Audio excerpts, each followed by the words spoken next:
एक धक्कादायक बातमी. तोंडात कोंबलेला बोळा, छातीवर वळ. चिमुरडीच्या पोस्टमॉर्टम रिपोर्टमधून थरकाप उडवणारा खुलासा झालाय. चिमुरडीच्या शरीरावर अनेक ठिकाणी जखमा होत्या अशी माहिती सूत्रांनी दिली. भीमराव कांबळेनं निर्दयीपणे मारहाण केल्याचं समोर आलंय. नसरापूरमध्ये चिमुरडीच्या झालेल्या हत्येच्या पोस्टमॉर्टम रिपोर्टमधून थरकाप उडवणारा खुलासा समोर आलाय. भीमराव कांबळेनं अत्यंत निर्दयीपणे या चिमुरडीला मारहाण केली होती. अत्याचार करताना त्या निष्पाप मुलीचा आवाज बाहेर येऊ नये यासाठी नराधमानं तिच्या तोंडात बोळा कोंबला होता अशी माहिती सूत्रांनी दिली. पोस्टमॉर्टम रिपोर्ट दरम्यान मुलीच्या शरीरावर अनेक ठिकाणी जखमा आढळल्या. चिमुरडीच्या छातीवर गंभीर वळ उमटलेले निदर्शनास आलेत. चिमुरडीचा मृत्यू गुदमरून झाला की आणखी काही असं नेमकं कारण शोधण्यासाठी अंतर्गत अवयवांचे नमुने राखून ठेवण्यात आलेत. घटनेचं गांभीर्य ओळखून ससून हॉस्पिटलनं पोस्टमॉर्टमची संपूर्ण प्रक्रिया इन कॅमेरा सुद्धा केली आहे. माहिती जाणून घेऊयात. अजिंक्य धायगुडे आपल्यासोबत आहेत. अजिंक्य, पोस्टमॉर्टम रिपोर्टमधून नेमके कोणकोणते खुलासे झालेत?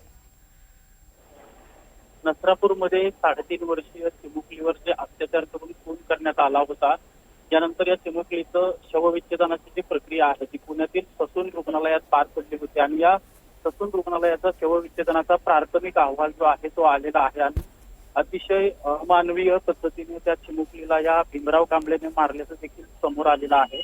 त्या चिमुकलीच्या तोंडात कापडी बोळा घातल्याचं देखील या दरम्यान या शवविच्छेदनाच्या प्राथमिक अहवालातून समोर येतंय. चिमुकलीच्या अंगावर अनेक व्रण जे आहेत, जखमा जे आहेत ते देखील झालं असल्याचे अहवालातून समोर आलेलं आहे आणि निर्दयीपणे या चिमुकलीचा जीव घेतल्याचं या अहवालातून समोर आलंय. खरं तर हा सगळा प्राथमिक अहवाल आहे.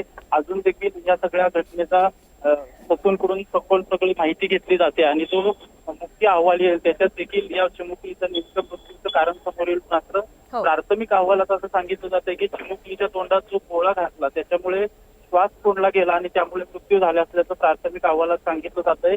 पाहावं लागेल. मात्र हे सगळे निर्दयीपणे आणि अमानवीय सगळं अत्याचार आणि हा खून केलेला आहे. त्यामुळे पुन्हा एकदा या सगळ्या घटनेमुळे नागरिक जे आहेत ते प्रचंड संतापलेले सध्या पाहायला मिळत आहेत आणि या भीमराव कांबळेला कठोरात कठोर शिक्षा करा अशी एक मागणी आता पुन्हा एकदा जोर धरू लागलेली आहे. निश्चित.